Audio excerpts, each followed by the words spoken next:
Hello சொந்தங்களே, வணக்கம். வீட்டில் சந்தவை செஞ்சு ரொம்ப நாள் ஆச்சு. இன்றைக்கி அம்மா செய்யலான்னு சொன்னாங்க. ஸோ அந்த ரெசிபியை இன்றைக்கி ஷேர் பண்ணுறேன்.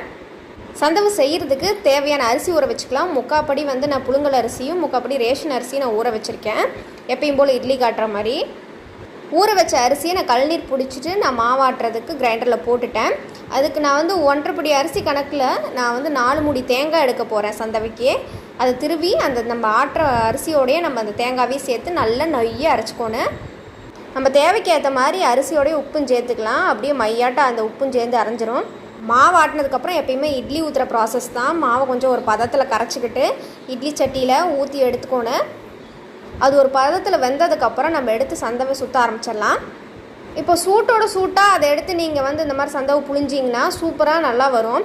ஆனால் அதை ஆற வச்சு புழிஞ்சிங்கன்னா ரொம்ப கெட்டியாக போயிடும். புளியறதுக்கு ரொம்ப கஷ்டமாக இருக்கும். ஃபைனலாக உங்களுக்கு பிடிச்ச காம்பை வச்சு சாப்பிடுங்க.